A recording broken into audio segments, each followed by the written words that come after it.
नमस्कार, news today network के इस खास कार्यक्रम उत्तराखंड समाचार में आपका स्वागत है। आप देख रहे हैं उत्तराखंड की मुख्य खबरें। चलिए शुरुआत करते हैं हेडलाइन से। भाजपा नेताओं को मिलेगा सरकार का बड़ा तोहफा, 15 अगस्त से पहले होंगे पार्षद नामित। उत्तराखंड के जल स्रोतों को भारत सरकार करेगी पुनर्जीवित। महाराज ने दिखाए कैसे बनेगा 1000 करोड़ का रोड मैप। आईपीएस अधिकारी बरिंदरजीत सिंह का एसएसपी पद से तबादला पड़ गया डीजीपी को भारी। हाईकोर्ट बोली जवाब दे जनाब। संयुक्त राष्ट्र में भी पसंद आई पहाड़ी डिश ठटवाड़ी, देखिए कैसे बढ़ाएगी मेन्यू में शोभा। पंतनगर कृषि विश्वविद्यालय में नई प्रजाति का गेहूं हुआ विकसित, देखिए कोरोना से कैसे बचाएगी एक साधारण सी रोटी। पूर्व मुख्यमंत्री हरीश रावत ने रामनगर के अस्पताल को पीपीपी मोड पर देने में गिनाई सरकार की खामी, बोले अस्पताल और हो गया है बीमार। ऊधम सिंह नगर में NH 74 मुआवजा घोटाले में आईएएस अधिकारी को मिली क्लीन चिट, लेकिन सरकार की बनी रहेगी उन पर पूरी नजर। उत्तराखंड के नगर निकायों में स्वतंत्रता दिवस से पहले प्रतिनिधि नामित कर दिए जाएंगे जो कि पार्षद होंगे। शहरी विकास मंत्री मदन कौशिक के अनुसार इस सिलसिले में सभी जिलों से सूची शहरी विकास मंत्रालय को मिल चुकी है। अब नामों के चयन पर मंथन चल रहा है। सूची की सभी पहलुओं से परीक्षण कराया जा चुका है, इसलिए इसमें वक्त लग रहा है। प्रदेश में वर्तमान में 8 नगर निगम, 41 नगर पालिका और 41 नगर पंचायतें वजूद में हैं, यानी इस वक्त 90 नगर निकाय अस्तित्व में हैं, जिनके सदस्यों की संख्या लगभग 1136 है। निकाय एक्ट के अनुसार निकायों में बोर्ड में कुल सदस्य संख्या से 20% सदस्य सरकार नामित कर सकती है। ये संख्या 227 के करीब बैठ रही है। इन सभी 90 नगर निकायों का गठन होने के बाद इसमें नामित होने वाले सदस्यों पर भाजपा की पहले से ही नज़र थी, जो अब उनकी पूर्ति हो जाएगी। खबर 1000 करोड़ से ग्रामीण क्षेत्रों में विकास की। उत्तराखंड की अर्थव्यवस्था पटरी पर लाने के लिए प्रदेश के जलागम मंत्री सतपाल महाराज ने केंद्रीय वित्त राज्य मंत्री अनुराग ठाकुर से मुलाकात कर उन्हें जलागम विकास परियोजना के लिए 1000 करोड़ रुपए के प्रस्ताव भेजे हैं। इस दौरान मंत्री सतपाल महाराज ने उन्हें बताया कि उत्तराखंड राज्य में क्रियान्वित की जा रही विश्व बैंक पोषित उत्तराखंड विकेंद्रीकृत जलागम विकास परियोजना ग्राम में फेज 2 एक सफल परियोजना है।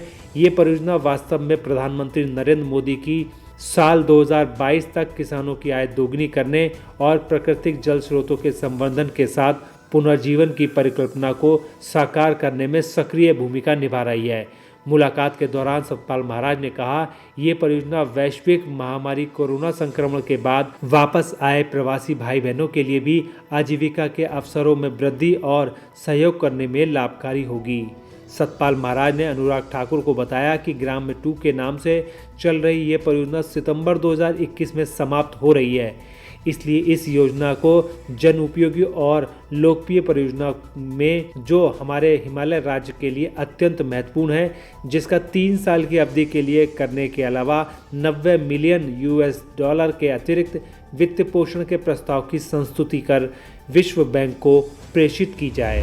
खबर अपने आला अधिकारियों को आईपीएस द्वारा सबक सिखाने की। ऊधम सिंह नगर के पूर्व एसएसपी बरिंदरजीत सिंह ने इस बार अपने विभाग के आला अधिकारियों पर प्रताड़ना और उत्पीड़न का आरोप लगाया है। बरिंदरजीत सिंह ने नैनीताल हाईकोर्ट में अपने तबादला आदेश के खिलाफ हाईकोर्ट में याचिका दायर कर कहा कि 9 जुलाई को बरिंदरजीत सिंह का ट्रांसफर कमांडेंट IRB में हुआ था। इसके खिलाफ उन्होंने DGP Anil Raturi, DG law and order और पूर्व डीआईजी पर प्रताड़ना का आरोप भी लगाया है।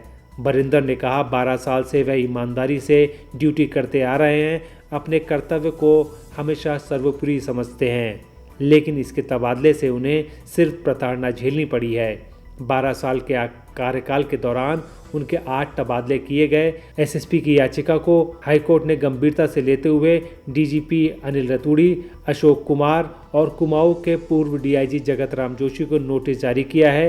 तीनों पुलिस अफसरों को हाईकोर्ट ने 20 अगस्त तक जवाब दाखिल करने के निर्देश दिए हैं। गौरतलब है कि उनका कुछ दिन पहले किसी पॉलिटिकल दबाव में ट्रांसफर कर दिया गया था। अब खबर पहाड़ी खाने को संयुक्त राष्ट्र में जगह मिलने की।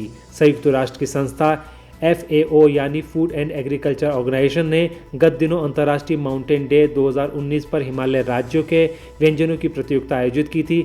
इस प्रतियोगिता में 27 देशों की 70 से अधिक प्रविष्टियां आईं। इन प्रविष्टियों में शीर्ष में 30 व्यंजनों को FAO ने अपनी रेसिपी बुक यानी व्यंजनों की पुस्तिका में प्रकाशित किया है।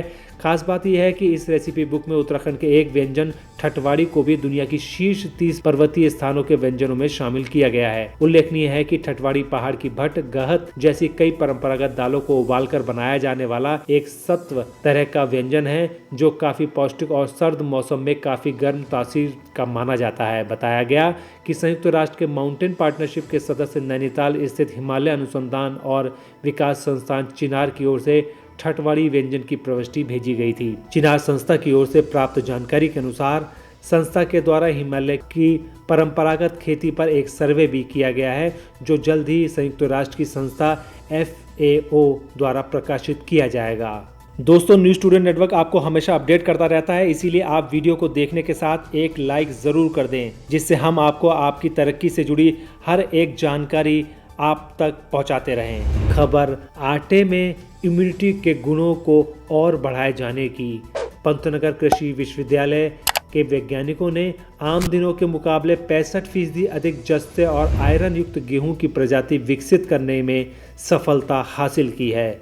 दावा है कि गेहूं के आटे की बनी रोटी खाने से लोगों का इम्यून सिस्टम मजबूत बनेगा और जो कोरोना वायरस जैसी बीमारी से बचाव में सहायक साबित होगी। राज्य प्रजाति विमोचन समिति ने पंतनगर विश्वविद्यालय से विकसित गेहूं की UP 2903 प्रजाति का हाल ही में विमोचन किया था। ये प्रजाति उत्तराखंड के सिंचित क्षेत्रों में बुवाई के लिए उपयुक्त है। इस प्रजाति में प्रोटीन की मात्रा जहां 12.68% पाई गई, वहीं इसमें जस्ते और लोहे का तत्व लगभग 65% अधिक देखा जाता है। सामान्य प्रजातियों में ये नहीं पाई जाती है।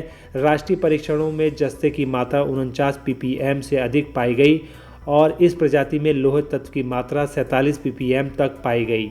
गेहूं की UP 2903 प्रजाति विकसित करने में पंतनगर विश्वविद्यालय के प्राध्यापक और वरिष्ठ गेहूं जनक डॉक्टर GP जायसवाल ने बताया कि भविष्य में जो भी किस्म विकसित हो वह उच्च उत्पादन क्षमता के साथ एवं कीटों के प्रति अवरोधक सहित प्रोटीन, जस्ता और लोह तत्व की प्रचुर मात्रा में युक्त हो। खबर रामनगर से। पूर्व मुख्यमंत्री हरीश रावत ने रामनगर के अस्पताल में युवक की मौत के मामले में CM त्रिवेंद्र सिंह रावत और पूर्व CM विजय बहुगुणा पर निशाना साधा है। रामनगर के संयुक्त चिकित्सालय को प्रदेश सरकार ने हाल ही में 4 साल के लिए PPP मोड पर एक कंपनी को ठेके पर दिया है। बताया जाता है कि सरकार निजी कंपनी को हर महीने 2.98 लाख रुपए अस्पताल के संचालन के लिए दे रही है। स्वास्थ्य सेवाओं का उन्होंने कहा भगवान ही मालिक हो गया है। जानकारी के मुताबिक PPP मोड पर संचालित इस अस्पताल पर लोग इलाज में लापरवाही बरतने का आरोप लगा रहे हैं। हाल ही में इलाज के दौरान यहां एक युवक की मौत हो गई थी।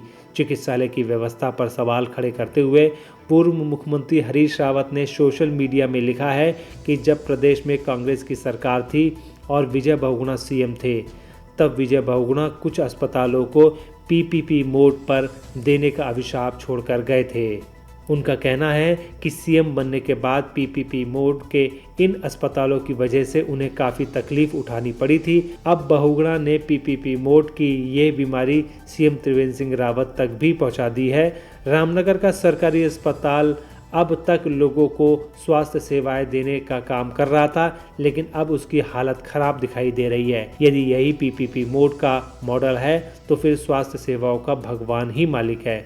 उनकी इस पोस्ट में कई लोगों की टिप्पणी भी नजर आ रही है। खबर NH 74 घोटाले में ऑफिसर्स को क्लीन चिट देने की। उधम सिंह नगर के बहुचर्चित NH घोटाले में IAS चंद्रेश कुमार यादव को क्लीन चिट मिल गई है और साथ ही सरकार द्वारा उन्हें सिलेक्शन ग्रेड भी दिया गया है। ये क्लीन चिट देने के साथ ही उज्जवल भविष्य के लिए सचेत रहने की चेतावनी भी दी गई है। अपर मुख्य सचिव राधा रतूड़ी की तरफ से ये आदेश जारी किया गया है कि 25 मार्च 2017 को NH 74 में बरेली उधम सिंह नगर के चौड़ीकरण में अधिकृत भूमि के मुआवजे में घोटाले सामने आया था। इस मामले में उधम सिंह नगर जिले में भी भूमि अधिग्रहण संबंधी कई विवाद सामने आए थे, जिस पर बड़ी कार्रवाई शासन की ओर से करी गई। जांच के दायरे में कई PCS अधिकारी और IAS अधिकारी आए थे, लेकिन जिन अधिकारियों को अब लगातार जांच की जा रही है वह क्लीन चिट मिलकर अब साफ तरीके से बचते चले जा रहे हैं। अब उसके बाद पूर्व जिलाधिकारी चंद्रेश पांडे ने काफ़ी राहत की सांस ली है। चंद्रेश यादव 2005 बैच के IAS अधिकारी हैं। दोस्तों, हमारा यह वीडियो आपको कैसा लगा आप हमें कमेंट बॉक्स में ज़रूर बताइएगा। अगर आप इसको YouTube पर देख रहे हैं तो हमारे चैनल को सब्सक्राइब करिए। अगर आप Facebook पर देख रहे हैं तो हमारे चैनल को लाइक करिए और हमारे पेज को फॉलो करें। नमस्कार।